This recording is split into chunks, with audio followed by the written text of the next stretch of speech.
Hey everyone, welcome to Superhumans. நான் சசிகரன். இன்னைக்கு நாம பார்க்க போற டாபிக் கிட்டத்தட்ட ஒரு மென்டல் ஃபிட்னஸ் மாதிரி தான்.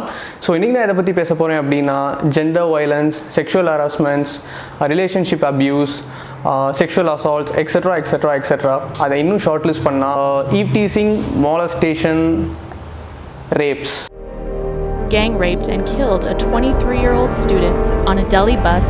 What's going on with men? Why do so many men rape women? And a man who was 45 and raped a 9th standard girl who's almost the same age as his own daughter. இப்போ நம்ம பண்ணுற பெரிய தப்பு என்னன்னு பார்த்தீங்கன்னா, ஒரு பிரச்சனை நடக்குதுன்னா அந்த பிரச்சனையை ஒரே ஆங்கிள்லேருந்து மட்டுமே யோசிக்கிறோம். அதாவது இப்போ ஒரு ரேப் நடக்குதுன்னா அதை உமன் இஷ்யூவாக மட்டுமே பார்க்குறோம். அதாவது ஒரு பெண்களின் பிரச்சனை, அதாவது பாதிக்கப்பட்ட ஒரு விக்டமோட, ஒரு பெண்ணோட ப்ராப்ளமாக மட்டுமே தான் பார்த்துக்கிட்டு இருக்கோம். அஃப்கோர்ஸ் இது ஒரு உமன் இஷ்யூ தான், நான் இல்லைன்னு சொல்லவே இல்லை. பட் ஆனால் இது உமன் இஷ்யூ மட்டுமே கிடையாது. இது என்ன பொறுத்த வரைக்கும் கேட்டிங்கன்னா ஒரு மென் இஷ்யூ, ஒரு ஆண்களோட ஒரு ப்ராப்ளம் தான் என்ன கேட்டால். இப்போ எக்ஸாம்பிளுக்கு ஒரு இடத்துல ஒரு ரேப் நடக்குது, நீங்கள் ரேப் ஆர் இந்த சென்ஸ் உமன் அப்யூஸ், ஏதோ ஒரு ப்ராப்ளம் உமனுக்கு நடந்துருச்சுன்னு வைங்களேன். நம்ம எல்லாரோட கேள்விகளும் என்னவா இருக்கும், எதை சுற்றி இருக்கும், அந்த பொண்ணு எதுக்கு அந்த டைம் போனாங்க, அந்த பொண்ணு எதுக்கு அந்த இடத்துக்கு போனாங்க, அந்த பொண்ணு என்ன ட்ரெஸ் போட்டு போனாங்க, அந்த ட்ரெஸ்ஸுங்கிறது இதுக்கெல்லாம் என்ன கேட்டால் அதுவும் முட்டாள்தனமான ஒரு கேள்வி தான், ட்ரெஸ்ஸை சொல்கிறது காரணமாக. ஸோ இந்த மாதிரி எல்லா கேள்விகளும் அந்த பாதிக்கப்பட்ட ஒரு பெண்ணை சுற்றியே தான் இருக்குது.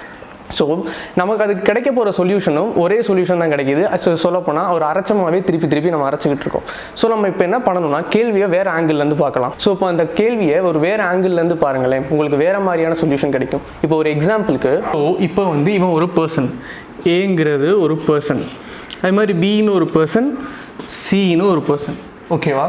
ஸோ இப்போ ஏன்ற பர்சனுக்கு ஒரு மென்டல் இல்னஸ் இருக்குது, பிக்கும் அதே மென்டல் இல்னஸ் இருக்குது, சிக்கும் அதே மென்டல் இல்னஸ் இருக்குது. ஸோ இந்த மென்டல் இல்னஸ் காரணமாக இந்த ஏன்றவன் எக்ஸுன்ற ஒரு பர்சனை ஸ்டாப் பண்ணிடுறான், அதாவது கத்தியால் குத்திடுறான்னு வைப்போம். ஸோ அதே மாதிரி இந்த விக்டம், பாதிக்கப்பட்ட விக்டம் சுற்றி கேசஸ்லாம் நடந்து கடைசியாக அந்த ஏன்ற பர்சனை பனிஷ் பண்ணியாச்சு, ஓகேவா? ஆனால் இந்த பர்சன் இந்த மென்டல் இல்னஸ் காரணமாக இவன் 2 பேரை ஸ்டாப் பண்ணுவான், இவன் 2 பேரை ஸ்டாப் பண்ணுவான். ஸோ இப்போ ப்ராப்ளம்னு நீங்கள் இந்த ப்ராப்ளமை சுற்றி பார்த்துட்டு இதை பிரச்சனை, அதாவது அந்த பர்சனை மட்டுமே டீல் பண்ணுறோமே தவிர அந்த பர்சனுக்கான பிரச்சனையை நம்ம பார்க்க மறந்துடும். அதாவது ஒரு ப்ராப்ளம்னா அந்த ப்ராப்ளம் மட்டுமே பார்க்குறோமே தவிர அந்த ப்ராப்ளத்துக்கான காரணத்தை பார்க்க மாட்டோம். இதை இன்னும் சிம்பிளாக சொல்ல போனால், எப்போவுமே பிரச்சனையை பார்க்காது, இந்த பிரச்சனைக்கான காரணம் என்னன்னு. ஸோ இந்த பிரச்சனைலாம் யார் சால்வ் பண்ணுவா? ஓகே, நம்ம இப்போ டாபிக் உள்ள போகலாம். இப்போது இந்த உலகத்தில் நடக்கிற மொத்த உமன் அப்யூஸ், உமன் இஷ்யூ எல்லாத்தையுமே ஒரு 100% நம்ம எடுத்து வச்சுக்குவோம். அதில் எப்படியும் 50-50 பிரிக்கலாம். ஒரு 50 என்னன்னு பார்த்தீங்கன்னா இந்த ஆர்கனைஸ்டாக பண்ணுறது, ஒரு பர்சனல் வெஞ்சன்ஸில் பண்ணுறது, பிளான் பண்ணி பண்ணுறது, ஸோ இந்த குழந்தைங்களை பண்ணுறது, ஓகே இதெல்லாம் நம்ம இந்த லிஸ்ட்டுக்குள்ளே எடுத்துக்க வேணால் ஒதுக்கிடலாம். ஸோ மீதி இருக்க 50% என்னன்னு பார்த்தீங்கன்னா அன்கண்ட்ரோலபிள் இமோஷன், ஒரு தப்பாக போன ஒரு தாட் ப்ராசஸ், அவங்க கண்ட்ரோல் பண்ண முடியாத ஒரு சில இமோஷன்ஸால் மட்டும்தான் நடக்குது.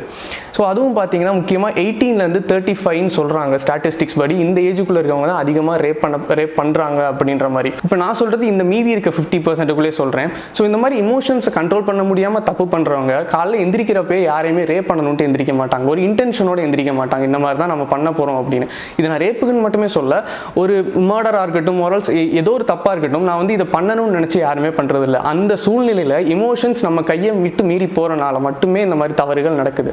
ஸோ இதுக்கு ஒரு மெயின் ரீசன் என்னன்னு பார்த்தீங்கன்னா லேக் ஆஃப் செக்ஸ் எஜுகேஷன். நிறைய ஃபாரின் கண்ட்ரீஸில் இப்போ செக்ஷுவல் எஜுகேஷன், செக்ஸ் எஜுகேஷன் அப்படிங்கிறது கம்பல்சரி. ஒரு சர்டன் ஏஜில் இந்த பையனுக்கு இதை பற்றி தெரியணும் அப்படின்னு அவனுக்கு கம்பல்சரியாகவே சொல்லி தந்துடுறாங்க. அதுக்கு நாங்கள் ரேப்பே நடக்கலைன்னு நான் சொல்ல மாட்டேன்.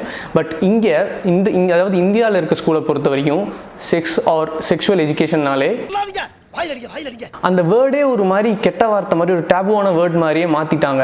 ஏன் செக்ஸ்ன்றது நேச்சுரல் தானே, எல்லாரும் பண்ணுறது தானே. இன்றைக்கி உலகத்தில் இருக்க ஒரு சில உயிரினத்திலேருந்து நம்ம வரைக்கும் இன்னுமே வரப்போகிற எவல்யூட் ஆகி வரப்போகிற உயிரினங்கள் வரைக்கும் எல்லாமே அது மூலமாக தான் டெவலப் ஆகிருக்கு.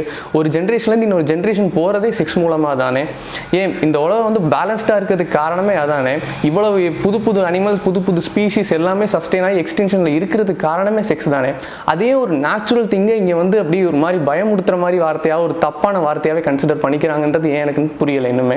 அதையே ஸ்கூல்ஸில் சொல்லித்தர மாட்டேங்கிறாங்க. இதுக்கு நான் எல்லா ஸ்கூல்லையுமோ இல்லை எல்லா டீச்சர்ஸையுமே நான் ப்ளேம் பண்ண மாட்டேன். நிறைய பேர் நல்லாவே சொல்லித்தராங்க, நான் இல்லைன்னு சொல்ல. பட் மோஸ்ட்டாக நான் சொல்கிறது சொல்லித்தரது இல்லைங்கிறது தான் உண்மையும் கூட. ஸோ இதில் ஸ்கூல்ஸ் பண்ணுற பெரிய தப்பு என்னன்னு பார்த்தீங்கன்னா, ஒரு பசங்க அந்த ஸ்கூலில் இருக்க பசங்க டீனேஜ் வர்றப்போ இந்த பாய்ஸ் கேர்ள்ஸ் தனித்தனியாக பிரித்து உட்கார வைக்கிறது, கிளாஸே பிரித்து வர்றது. அதுவும் சில ஸ்கூல்ஸில் ரீசன்ஸ் என்னன்னு கேட்டிங்கன்னா, அந்த பையன் லவ் லெட்டர் கொடுத்துட்டான், லவ் ப்ரப்போஸ் பண்ணிட்டான், அதனால் இந்த மாதிரி பசங்க கெட்டு போயிடக்கூடாதுன்னு பிரித்து விட்டோம் அப்படின்றது. அந்த அடோலசன்ட் ஏஜ் வர்றப்ப அந்த வயசு வரப்போ அவனுக்கு லவ்னா என்னன்னே தெரியாத ஒரு சமயங்களில் அவன் அந்த மாதிரி பண்ண தான் செய்வான். அது ரொம்ப காமனான விஷயம், நேச்சுரல் தான். அதுக்கு வந்து கேர்ள்ஸையும் பாய்ஸையும் தனித்தனியாக பிரித்து விட்டுட்டா இந்த மாதிரி ஒரு பிரச்சனையே வராது, இந்த மாதிரி எண்ணங்கள் பசங்களுக்குள்ள வராதுன்னு நினைக்கிற மாதிரி முட்டாள்தனம் வேறு எதுவுமே கிடையாது. அது அவனுக்கு சொல்லியே புரிய வச்சிடலாம், அவனுக்கு நீ இந்த ஏஜில் இப்படி பண்ணுறதெல்லாம் சகஜம் தான், இது வந்து பெர்மனன்ட் கிடையாது அப்படிங்கிறது. ஸோ அதுக்கடுத்து பார்த்தீங்கன்னா பயாலஜியில் ரீப்ரொடக்டிவ் சிஸ்டம் சப்ஜெக்ட் வரப்போ ஸோ அது வந்து எல்லாருமே ஆர்வமாகவே இருப்போம் என்னன்னு தெரிஞ்சுக்கிறத. பட் ஆனால் நம்ம ஸ்டாஃப்ஸ் இங்கே எப்படி நான் எல்லாருமே சொல்கிறேன், நான் எப்பயுமே சொல்கிறேன்.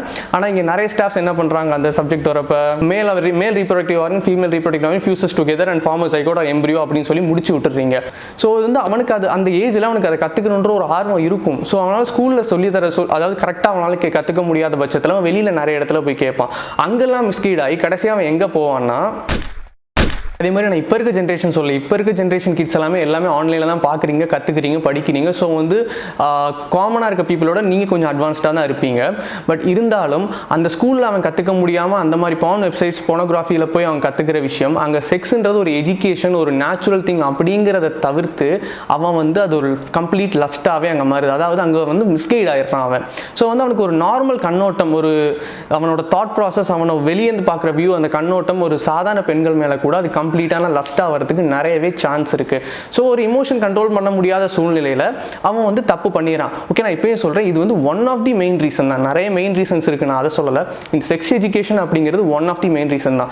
இந்த மாதிரி இமோஷன்ஸ் எல்லாம் கண்ட்ரோல் பண்ண முடியல அப்படின்னு என்ன கேட்டிங்கன்னா, எனக்கு சொல்கிற ஒரே ஒரு சொல்யூஷன் மெடிடேட் பண்ணுங்கள். மெடிடேட் பண்ணிங்கன்னா உங்களோட எல்லா எமோஷன்ஸையுமே நீங்கள் ரொம்ப நல்லா கண்ட்ரோல் பண்ணலாம். நீங்கள் இன்னும் போக போக போக நிறைய வெளியிலேருந்தும் நிறைய விஷயத்தை நீங்கள் கண்ட்ரோல் பண்ணலாம். ஸோ வந்து மெடிடேட் பண்ணுங்கள், அது உங்களுக்கு ரொம்ப யூஸ்ஃபுல்லாக இருக்கும். ஸோ செக்ஸ் எஜுகேஷன் அப்படிங்கிறத பொறுத்த வரைக்கும் இங்கே இருக்க ஸ்கூல்ஸில் கண்டிப்பாக அவசியமான ஒரு விஷயமா தான் இருக்குது. ஓகே, ஸ்கூல்ஸில் தான் சொல்லித்தரலை அப்படின்னா வீட்டில் இருக்க பெரியவங்க, அம்மா அப்பாவோ இல்லை வேறு பெரியவங்களோ, உங்கள் குழந்தைங்க டீனேஜ் வர டைமில் அவங்களுக்கு இதாண்டா செக்ஸ், இப்படி தான் இருக்குது, இது ஒரு நேச்சுரல் திங், இது எல்லா உயிரினமும் உலகத்தில் இருக்கிறது பண்ணி தான் ஒவ்வொன்றா எவால்வ் ஆகுது, ஜென்ரேஷன்லாம் பெருகிட்டே போகுது, இது வந்து ஒரு காமனான நேச்சுரல் திங் அப்படி நீங்கள் சொல்லி கொடுத்தீங்கன்னா அவனுக்கு வந்து அது அப்போவே அண்டர்ஸ்டாண்ட் ஆயிரும். ஸோ இது வந்து ஒரு கம்ப்ளீட்டான லஸ்ட் இல்லை, இது வந்து ஒரு எஜுகேஷன் மாதிரி, இது நம்ம கற்றுக்க வேண்டிய விஷயம் அப்படின்னு. ஸோ வந்து நீங்கள் பேரண்ட்ஸோ இல்லை பெரியவங்களோ வீட்டில் இருக்கீங்கன்னா சொல்லி கொடுக்க தயங்காதீங்க. அதாவது அந்த பையனோ பொண்ணோ வந்து டீனேஜ் வர்றப்ப இது காமனான விஷயம்னு சொல்லி கொடுங்க. நீங்கள் எதுவும் தப்பான விஷயம்லாம் சொல்லி கொடுக்க போகிறதில்ல, உலகத்தில் நடக்கிற ஒரு நேச்சுரலான திங் தான் சொல்லி கொடுக்க போகிறீங்க. ஸோ தயங்காமல் தைரியமாக உங்களுக்கு சொல்லி கொடுங்க, தப்பே கிடையாது. ஸோ இதெல்லாம் பண்ணுறதுனால உலகத்தில் ரேப்பே நடக்காதா, எல்லாமே திருந்திடுவாங்களா அப்படின்னு கேட்டிங்கன்னா நான் அப்படி சொல்லவே இல்லை. நான் இப்பயும் சொல்கிறேன், நிறைய ரேப்ஸுக்கு one of the main reason இந்த லேக் ஆஃப் செக்ஸ் எஜுகேஷன் அப்படிங்கிறது தானே தவிர இதை ஸ்டாப் பண்ணுறதுனால அப்படி எல்லா ரேப்புமே நின்றும் நான் சொல்ல வரல. பட் கண்டிப்பாக ரொம்ப ரொம்ப ரொம்ப குறையவே நிறைய சான்ஸ் இருக்குது.